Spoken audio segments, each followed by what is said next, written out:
ओम नमः सिद्धेभ्यः।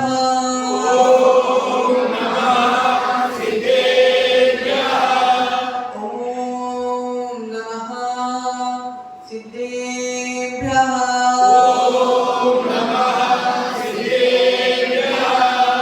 ओम नमः सिद्धेभ्यः। ओम नमः सिद्धेभ्यः।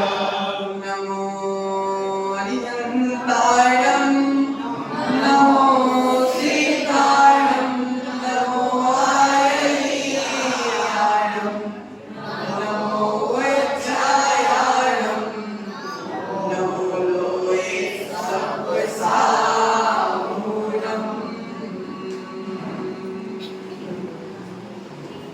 मेरे पवित्र मन में गुरुदेव आओ, मैं शास्त्र वाचन करूं, प्रतिभा जगाऊं। अरिहंत भाषित सभी श्रुत देवताओं, क्या बोलना अब मुझे तुम ही बताओ। क्या बोलना अब मुझे तुम ही बताओ। जबरी देवादिदेव प्रथम तीर्थंकर आदिनाथ भगवान की जय। जबरी देवादिदेव मूल नायक श्रेयांसनाथ भगवान की जय। जबरी देवादिदेव मूल नायक शीतलनाथ भगवान की जय। जबरी देवादिदेव 1024 तीर्थंकर भगवान की जय। जबरी आचार्य भगवत श्री महाकुंभ स्वामी की जय। जबरी आचार्य भगवंत गुरुवर विराग सागर जी महाराज की जय। जय बोलिए आचार्य भगवंत गुरुवर विशुद्ध सागर जी महाराज की जय। जय बोलिए मम दीक्षा गुरुवर आचार्य भगवंत विभव सागर जी महाराज की जय। अहिंसामय विश्व जगत की जय। बड़े प्रभु श्री सागर महाराज की बड़े सागर महाराज की नमो।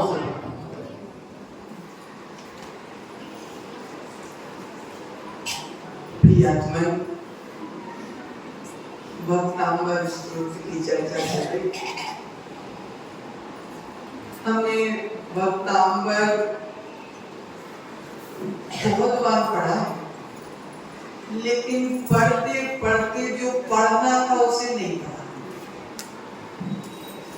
भक्तांबर स्तोत्र के शब्दों को तो हमने बहुत बार पढ़ा, भक्तांबर स्तोत्र जो पुस्तक में लिखा हुआ उसको हमने बहुत बार पढ़ा। न जाने कितनी बार पढ़ा। अरुण भाई 64 साल निकल गए। 65 निकल गए। लेकिन अभी तक हमने भक्तांबर को तो बहुत पढ़ा, लेकिन जो पढ़ना था वो नहीं पढ़ा।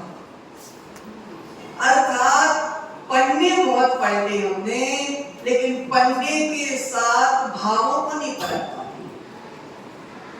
लेकिन आचार्य भगवंत महाकुंभ स्वामी की कृपा हमारे ऊपर बरस रही है, समस्त खानपुर कॉलोनी वालों के ऊपर आचार्य भगवंत महाकुंभ स्वामी की कृपा बरस रही है। इसलिए अब हमने जो पढ़ने पढ़ते हैं, अब हम अपने भावों को भी पलटने का प्रयास करते हैं। इसी के साथ आज अपन 6 काव्य हो चुके थे, 7वें काव्य में प्रवेश करते हैं। संस्तवेन भव संतति सन्निबद्धा,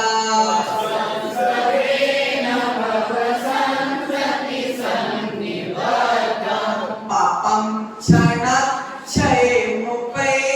शरीरे भाजा।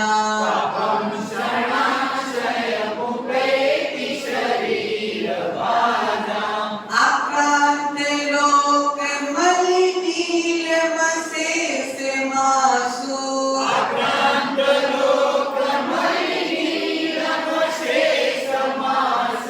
सूर्यांश भिन्नमिव सार्व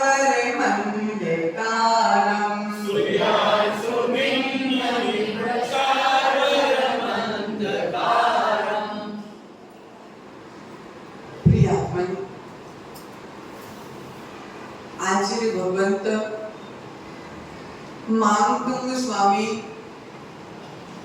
7वें काव्य में कह रहे हैं कि जिस प्रकार संसार को आच्छादित करने वाला भौरे के समान काला, किसके समान? भौरे के समान काला नीला सघन अंधकार सारे आकाश में छाया, पूरी ओर चारों ओर काला नीला अंधकार छाया हुआ है। और जैसे ही सूर्य का उदय होता है, सूर्य की एक किरण धरती में आती है और सारा अंधकार झटाझट भाग जाता है। क्या हो जाता है? भाग जाता है। जिस प्रकार सूरज की एक रोशनी के आने से सारे आकाश का जो अंधेरा छाया हुआ है वह छिन्न भिन्न हो जाता है, उसी प्रकार हे आदिनाथ भगवान, हे प्रथम तीर्थंकर भगवान, आपके चरणों के दर्शन करने से, आपके चरणों की भक्ति करने से, आपके चरणों की आराधना करने से मेरे भी जन्मों जन्मों के पाप छिन्न भिन्न हो जाते, भाग जाते हैं। जिनराज के चरण हमारे तीर्थंकर जिनेंद्र भगवान के चरण, प्रियमन उनका स्मरण मात्र करने से अनंत संसार की परंपरा टूट जाती। कौन सी परंपरा टूट जाती है? अनंत संसार की परंपरा। आचार्य भगवंत समझा रहे हैं कि आपके चरण, आपकी शरण इतनी चमत्कारी है कि मेरे जन्मों जन्मों के पाप कट रहे हैं। कैसा लग रहा है? चुलका प्रमाण कैसा लग रहा है? अच्छा भाई, जिस प्रकार चुल्लू में पानी है और एक एक बूंद टपकते टपकते सारी चुल्लू खाली हो जाती है, उसी प्रकार हे जिनेंद्र भगवान, हे आदिनाथ भगवान, आपके चरणों के दर्शन करने से, आपके दर्शन करने से अरुण भाई आपको ऐसा लग रहा है कि मेरे कर्म भी टपक टपक के धीरे धीरे खाली हो रहे। प्रियजन, भक्तांबर की भक्ति सरिता में आनंद भरती हुई, चित्त में प्रसन्नता को भरते हुए भक्तांबर स्तोत्र के आज 7वें काव्य में हम प्रवेश कर रहे हैं। और ये 7वां काव्य हमको सातों तत्वों का ज्ञान कराता है। क्या का ज्ञान कराता है? सातों तत्वों का ज्ञान करा रहा है और मोक्ष मार्ग की ओर हमको प्रेरित करता है। प्रियजन, हमारे मन में सदा के लिए प्रतिष्ठित, कब तक के लिए? सदा के लिए प्रतिष्ठित मेरे इष्ट देव, मेरे आराध्य देव, हे वीतरागी भगवान, हे सर्वज्ञ भगवान, हे हितोपदेशी भगवान, आदि ब्रह्मा आदिनाथ भगवान, आपकी आराधना करना ही सम्यक दर्शन ज्ञान चारित्र की आराधना करना। सम्यक दर्शन की मूर्ति कभी मंदिर में देखी क्या? मतलब सम्यक दर्शन की मूर्ति देखी क्या कहीं? ठीक है, कोई बात नहीं। सम्यक ज्ञान की देखी नहीं देखी? सम्यक चारित्र की देखी होगी।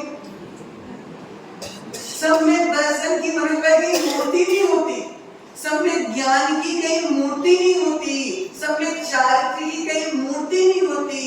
लेकिन हे आदिनाथ भगवान, जब जब मैं आपको निहारता हूँ, जब जब हे श्यामनाथ भगवान मैं आपके चरणों की वंदना करता हूँ, हे शीतलनाथ भगवान मैं जब जब आपके चरणों में अपना मस्तक झुकाता हूँ, तो मुझे सम्यक दर्शन ज्ञान चारित्र के एक साथ दर्शन प्राप्त होता है।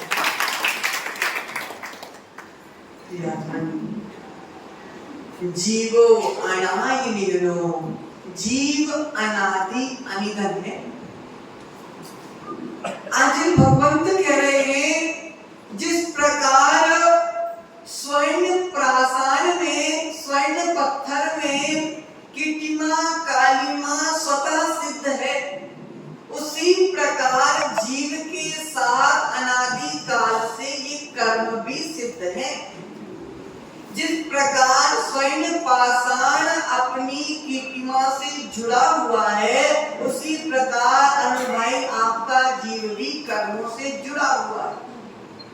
अब उन कर्मों को निकालना है। हम भक्तांबर पढ़ रहे हैं, अब कर्मों को कैसे निकालेंगे? तो आचार्य भगवंत कह रहे हैं जैसे स्वर्ण को हम अग्नि में तपाते हैं तो स्वर्ण की सारी गंदगी, जब स्वर्ण को हम अग्नि में पकाते हैं तो स्वर्ण की सारी गंदगी निकल जाती है और स्वर्ण शुद्ध हो जाता है।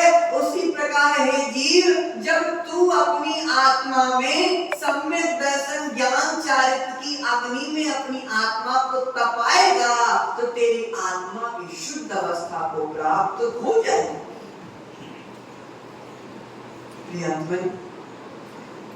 प्रत्येक देहधारी संसारी प्राणी प्रमाद अविरति, प्रमाद कषाय, योग, मिथ्यात्व, इन्हीं के कारण अभी तक भटका हुआ है, क्योंकि तूने अभी तक इसके अलावा कुछ किया ही नहीं। मिथ्यात्व, अविरति, प्रमाद, कषाय, योगी प्रत्यय है तेरे कर्मों की आने के लिए। जैसे अग्नि में जब लोहे के पिंड को तपा लिया जाता है और पानी में जब छोड़ा जाता है तो चारों ओर से पानी रखने पर वो खींचने लगता।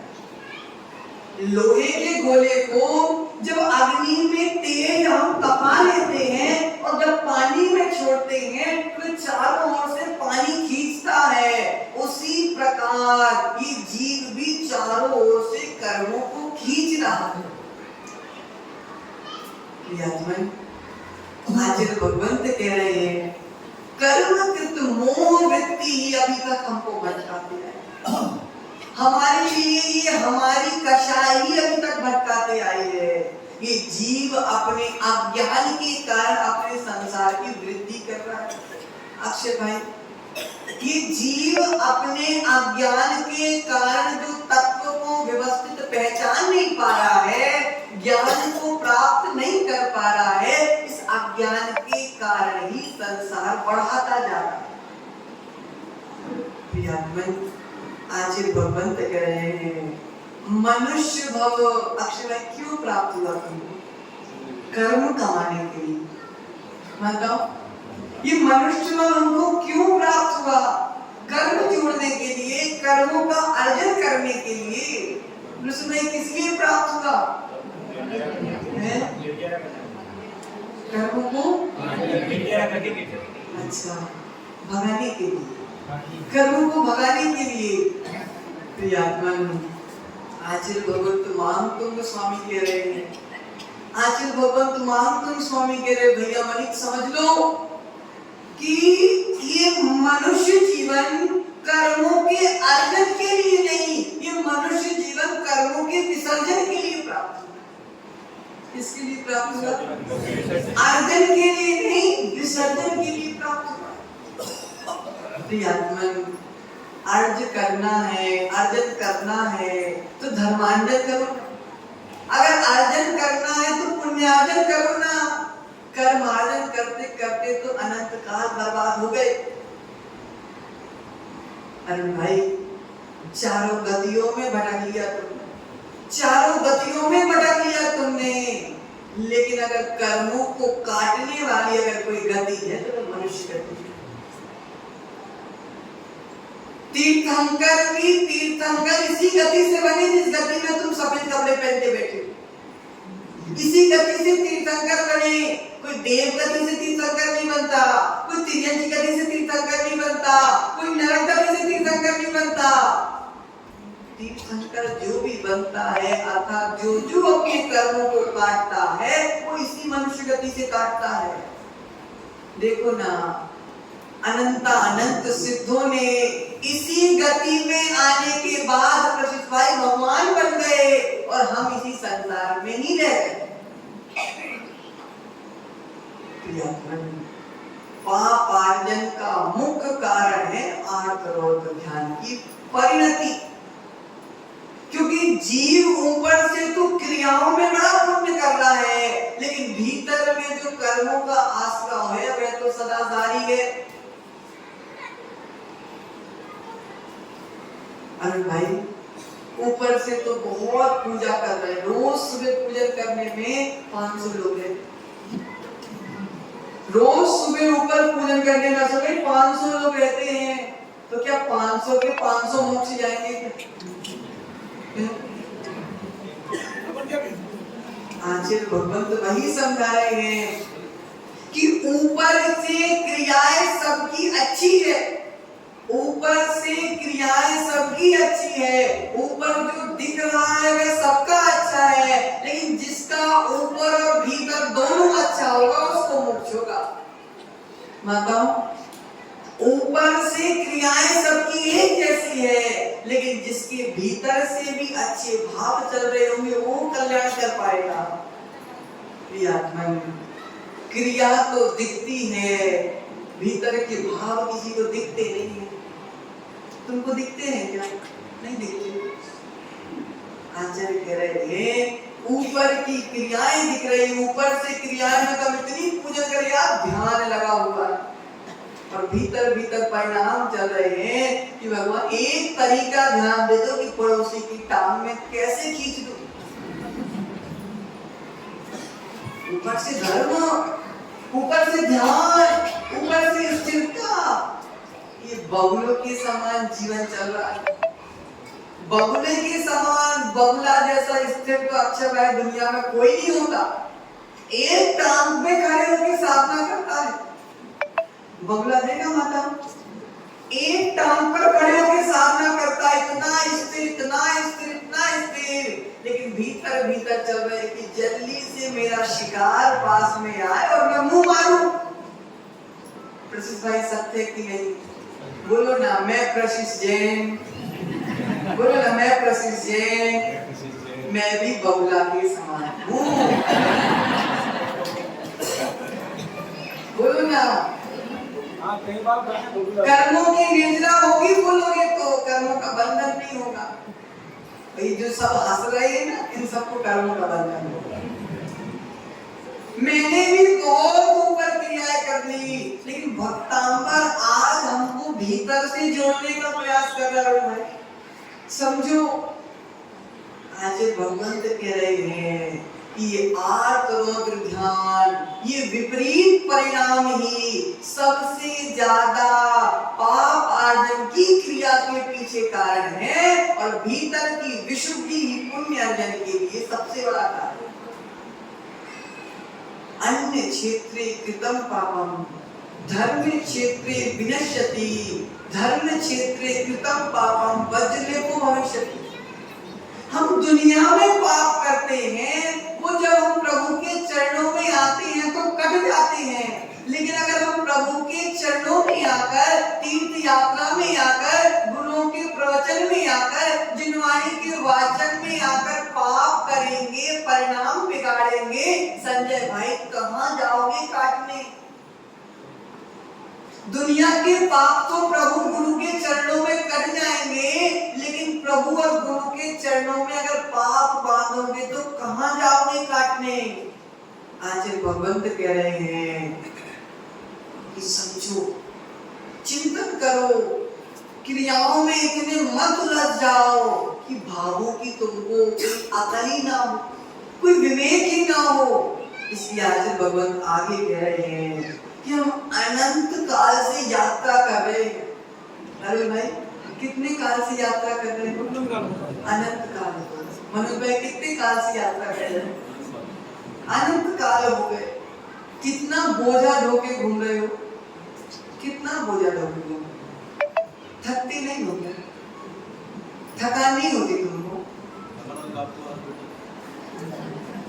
थकान होती तो क्या हमारे पास आ जाते? ओहो भाई, थकान अपने आप कम होती नहीं है, थकान कम करने की जिनवाड़ी रूपी गोली को खाना पड़ता है। थकान अगर कम करना है तो माताओं गोली खाना पड़ता है। कौन सी गोली? जिनवाड़ी रूपी गोली खाना पड़ेगा, तब जाकर तुम्हारी अनंत काल की थकान मिटेगी। प्रियात्मन, हम यात्रा कर रहे हैं, अनंत भवों में भटक भटक के आ रहे हैं, मात्र कर्ज ही कर्ज लिया।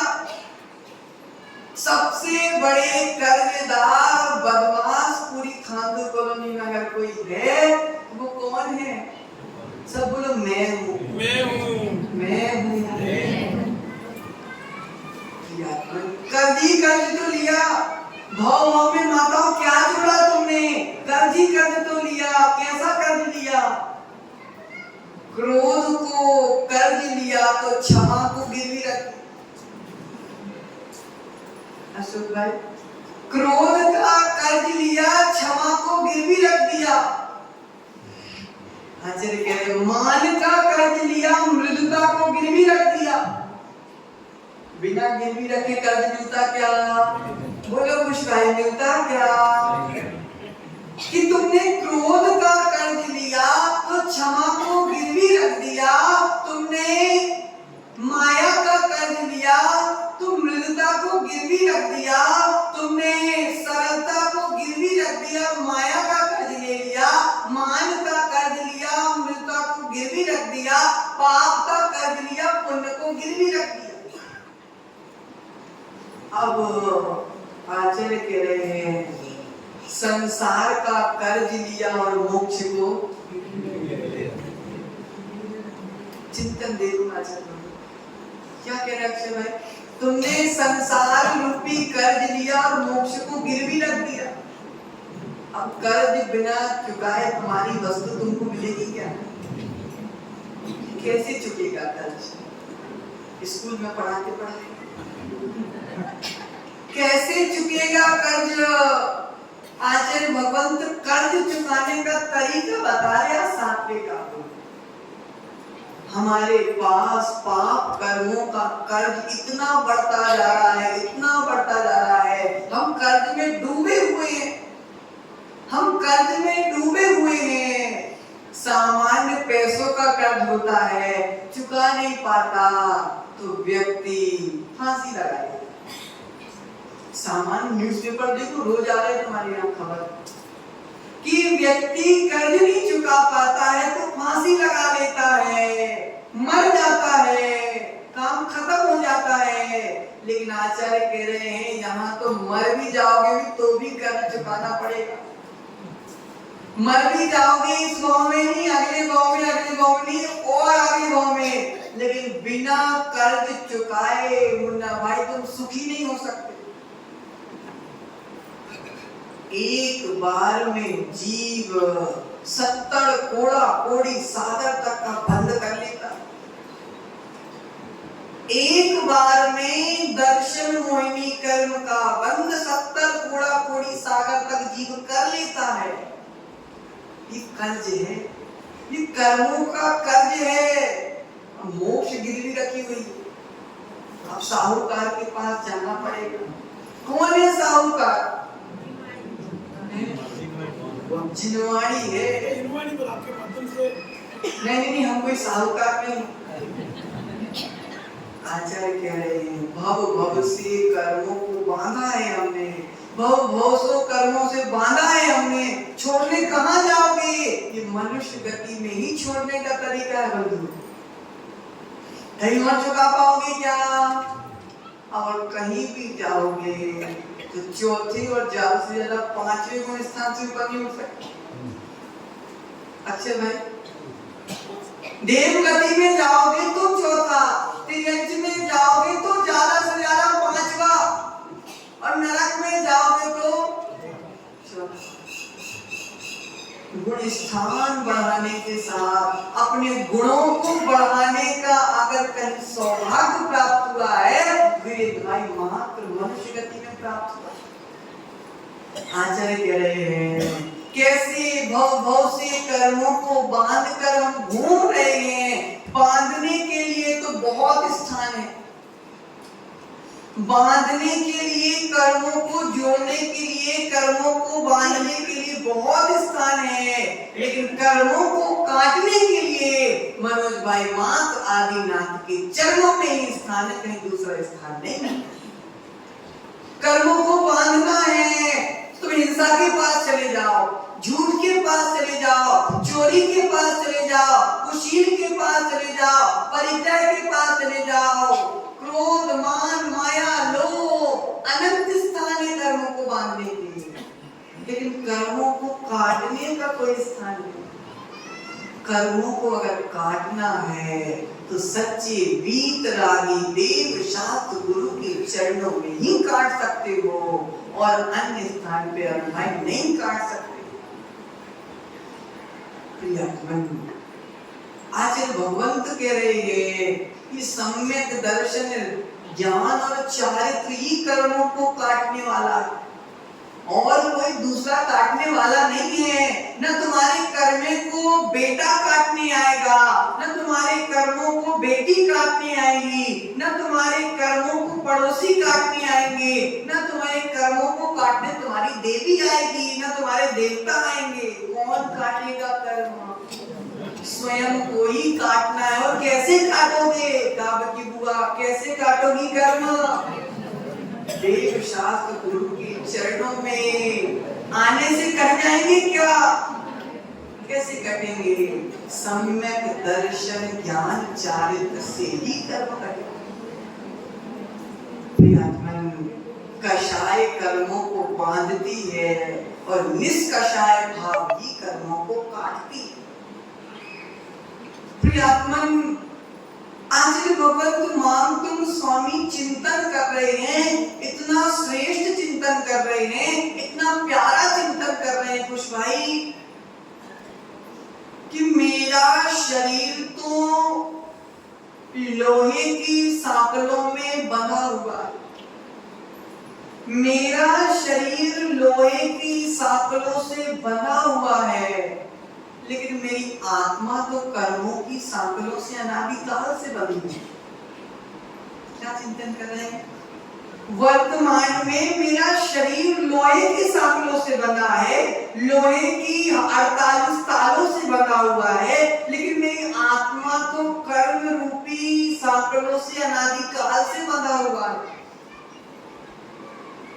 लेकिन मेरी आत्मा को ये कर्म रूपी सांकलों ने तो अनादिकाल से जकड़ के रखा है, पकड़ के रखा है, रोक के रखा है। तुम्हें मोक्ष कौन नहीं होने दे रहा है भाई? तुम्हारे कर्म की पड़ोसी के कर्म, तुम्हारे ही कर्म, तुम्हारे ही कर्म तुम्हारे कल्याण को रोक के बैठे हुए। आचार्य भगवंत कह रहे हैं, एक भी कर्म शेष है, एक भी कर्म शेष है मुन्ना भाई तो मोक्षगामी हो नहीं सकता। जब तक तुम्हारे घातिया कर्म का घात नहीं हुआ, जब तक तुम्हें केवल ज्ञान नहीं हो सकता, और जब तक तुम्हारे घातिया अघातिया दोनों कर्मों का घात नहीं हुआ, जब तक तुम मोक्षगामी नहीं हो सकते। पाप करने के लिए, संसार बढ़ाने के लिए कुछ नहीं चाहिए। नहीं भाई, अगर तुमको संसार बढ़ाना है, न तुम्हें देव की आवश्यकता है, न तुमको गुरु की आवश्यकता है, न तुम्हें शास्त्र की आवश्यकता है, न तुम्हें सम्यक दर्शन की आवश्यकता है, न तुम्हें सम्यक ज्ञान की आवश्यकता है, न तुम्हें सम्यक चारित्र की आवश्यकता, कुछ नहीं चाहिए। संसार की अगर वृद्धि करना है तो कुछ भी नहीं चाहिए, लेकिन अगर संसार को घटाना है, संसार को नष्ट करना है, तुम्हें देव शास्त्र गुरु सम्यक दर्शन ज्ञान चारित्र की आवश्यकता पड़ेगी। जब मुझे आवश्यकता इनकी पढ़ना है तो मैं अभी से इनको जोड़ना क्यों ना चाहता हूं? प्रसून भाई, जब संतान के जीवन को अच्छा बनाना हम चाहते हैं तो अभी से 7 पीढ़ी का जुड़ना प्रारंभ कर देते। जब संतान के लिए जोड़ने के लिए हम अभी से तैयारी प्रारंभ कर देते हैं, तो हमें भी तो भविष्य में मोक्ष जाना है, उसकी तैयारी हम क्यों नहीं कर रहे? देखेंगे, समय आएगा भाई, देखेंगे। काल आगे का किसने देखा? भविष्य का समय किसने देखा? अशोक भाई महाराज, हम बनेंगे, हम करेंगे, हम बढ़ रहे हैं, हम प्रयास कर रहे हैं। आचार्य कह रहे हैं आगे का समय किसने देखा? केवल ज्ञानी ने देखा। हमारी कौन सी श्वास अंतिम श्वास हो जाए और मैं बिना संयम के चला जाऊंगा, मनुष्य जीवन खराब होगा कि नहीं होगा? अरे भाई, कौन सी श्वास मेरी अंतिम श्वास है, कौन से समय मेरे प्राण निकल जाए और मैं आलस खाते रह जाऊंगा कि देखेंगे देखेंगे देखेंगे देखेंगे, और अगर असंयम के साथ प्राण निकल जाएंगे तो जीवन खराब होगा कि नहीं होगा? जीवन खराब होगा कि नहीं होगा? हमने सबकी चिंता की अशोक भाई, हमने सबकी चिंता की। अर्पित की चिंता की, अर्पित की मम्मी की चिंता की, अर्पित की बहन की चिंता की। मैंने अपनी चिंता क्यों नहीं की? मैंने अपनी चिंता क्यों नहीं की? दूसरों की चिंता करते करते तो अनादिकाल निकल गए। कहां से जिनेंद्र भगवान में एक बार अपनी चिंता कर लो। प्रशित भाई, जो जीव अपनी चिंता के विषय में सोचता है, जो जीव अपने विषय में सोचता है, जो जीव अपनी आत्मा के कल्याण के विषय में सोचता है, वह संसार में पल भर भी ठहर नहीं सकता। मानतुंग स्वामी को भक्ति धक्का दे रही है, और जिस जीव को अपनी आत्मा की कल्याण की सोच गई, उसको भीतर से वैराग्य भी धक्का देने लगता है कि जाओ मधुर को। संसार में अगर सुख होता तो तीर्थंकर क्यों त्याग के जाते माताओं?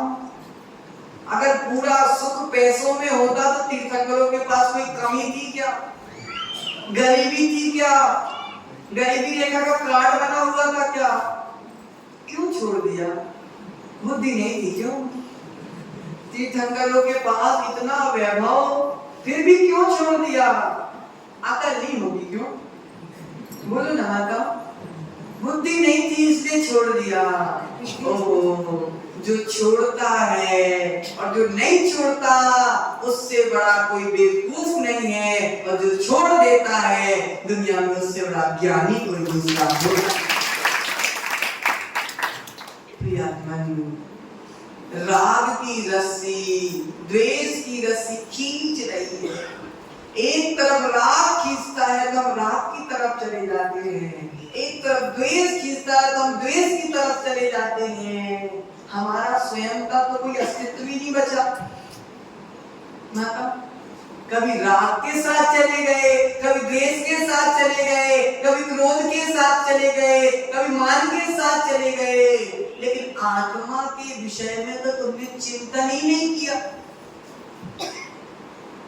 पुण्य कमाना सिखाना पड़ता है, पाप कमाना सिखाना नहीं पड़ता। मतलब कभी तुमने दुनिया में सुनी क्या पाप सीखने का नया स्कूल खुला? बोलो ना माता, कभी तुमने नाम सुना कि कोई पापशाला खुली है? रत्नेश भाई, तुम तो नहीं गए पढ़ने, कोई पापशाला खुली हो ऐसा सुना क्या प्रशित भाई? कभी पापशाला खुली हो कि ना खुली हो ये तो हमने कभी नहीं सुना, हमने पाठशाला जरूर सुना है। तो आचार्य कह रहे हैं कि पाप सिखाना नहीं पड़ता, अनादिकाल से सीखते आ रहे। अजित भाई, पाप करना सिखाना नहीं पड़ता, अनादिकाल से सीखते आ रहे हैं, वो संस्कार पहले से बने हुए हैं। लेकिन ये पुण्य जो सीखना है, पुण्य कैसे कमाना है, ये हम अनादिकाल से नहीं करते आ रहे हैं। ये करने का बहुत बड़ा मौका, सर्वोत्कृष्ट पर्याय प्राप्त हुई है पंकज भाई, प्रकाश भाई, सबसे श्रेष्ठ पर्याय तुमको प्राप्त हुई है। पुरुष पर्याय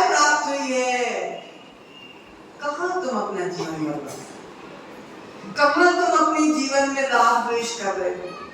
ये तो हमने सब कर लिया अरुण भाई।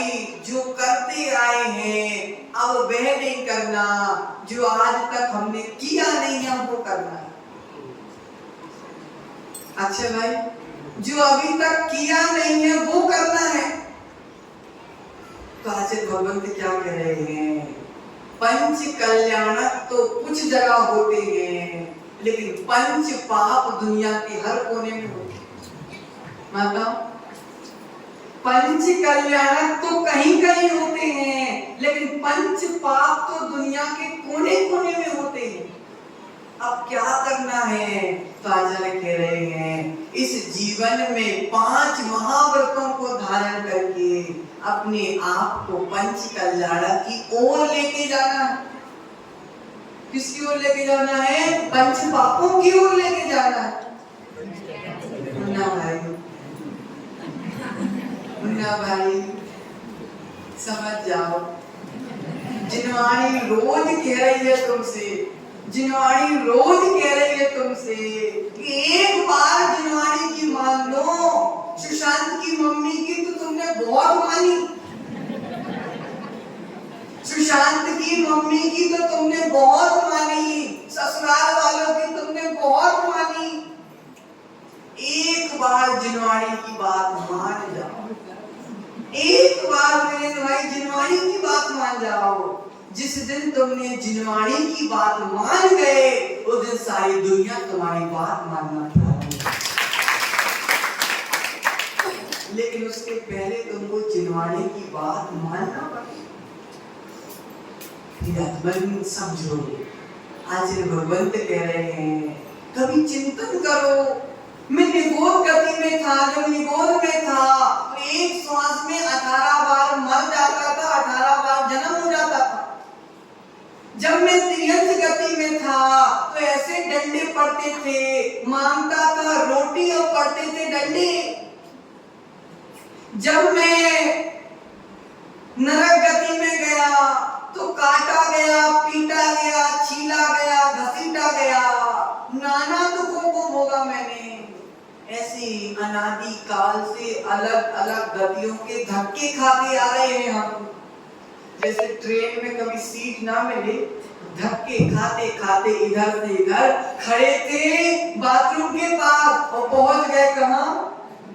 धक्के खाते खाते थोड़ी जगह मिली फिर घुस गए, फिर धक्का लगा फिर जगह मिली, करते करते अपना स्टेशन। ऐसे ही तो अनादि काल से धक्के खाते आ रहे कशिश भाई।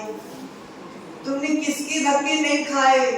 दर दर के धक्के खाए, दर दर की ठोकर खाई। जिनवाणी कह रहे अगर तूने मेरी बात मान ली होती तो ठोकर से बच जाता। तूने अगर जिनवाणी की बात मान ली होती अशोक भाई तो धक्के से बच जाते। लेकिन मैंने उस समय जिनवाणी को नकार दिया।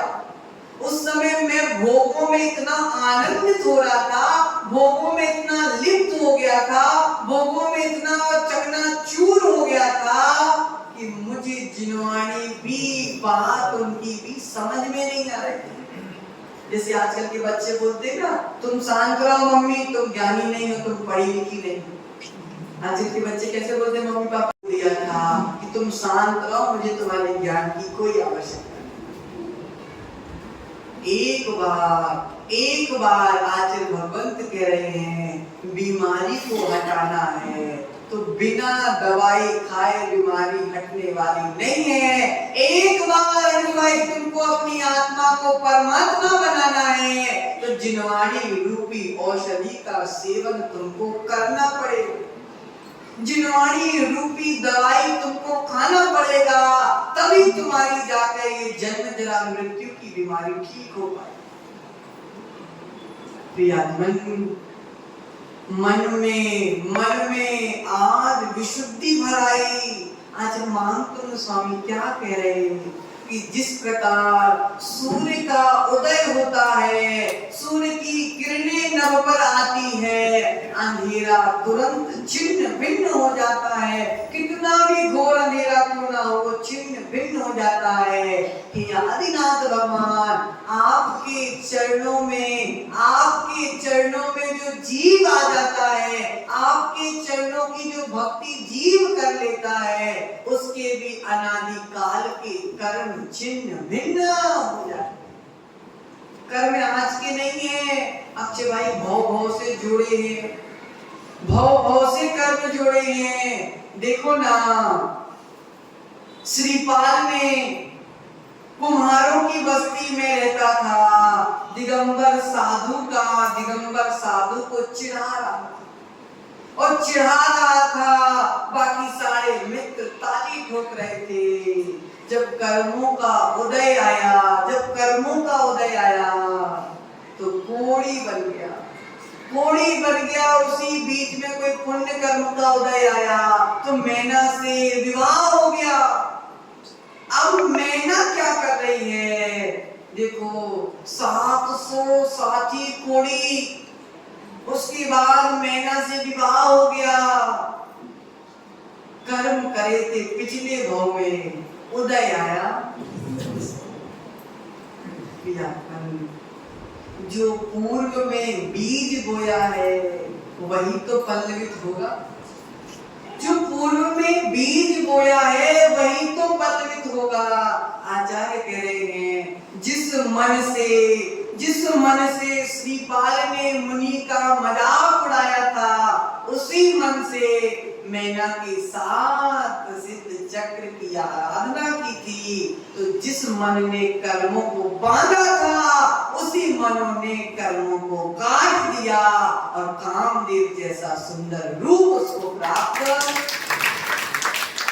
कर्मों को हटाने के लिए कहीं नहीं जाना, जिस प्रज्ञा से कर्मों का बंधन किया है, उसी प्रज्ञा से कर्मों को काटना पड़ेगा।